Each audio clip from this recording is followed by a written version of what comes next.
Hello everyone. তো চলে এসেছি নেক্সট ভিডিও নিয়ে আপনাদের সামনে। দেখতেই পাচ্ছেন আমার ফিগারটা ঠিক এরকম। আজকে থেকে 20 দিন পরে আমার ফিগারটা ঠিক কীরকম আসে আপনাদের সামনে আবার আমি নিয়ে আসবো।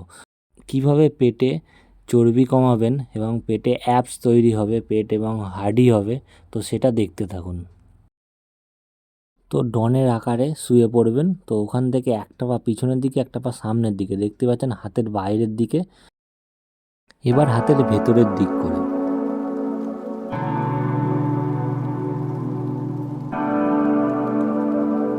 এবার জোড়া পা একসাথে ভেতরের দিকে।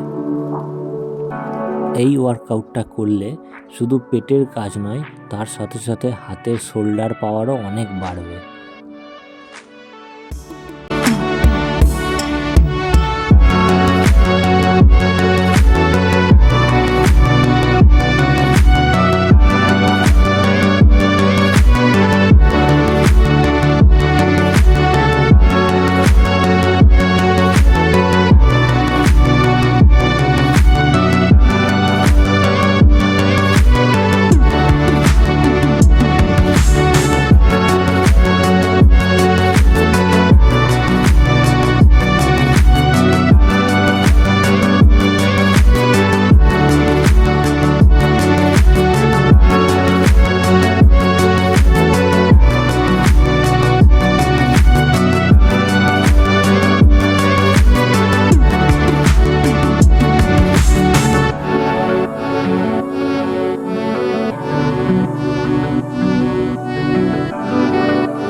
তো বন্ধুরা, আমি যেগুলো দেখালাম নিয়মিত, যেগুলো আপনি যদি করতে পারেন, তো এগুলো অসাধারণ কাজ হবে। আপনার খাঁজ আসবে, সুন্দর পেটের গঠন হবে, খুব ভালো হবে। তো আজকের জন্য টাটা, বাই বাই। তো দেখা হবে নেক্সট ভিডিও নিয়ে, নেক্সট কোনো ওয়ার্কআউট নিয়ে। প্লিজ সাপোর্ট করবেন। আর এই ধরনের ভিডিও পেতে গেলে চটপট চ্যানেলটি সাবস্ক্রাইব করে দিন।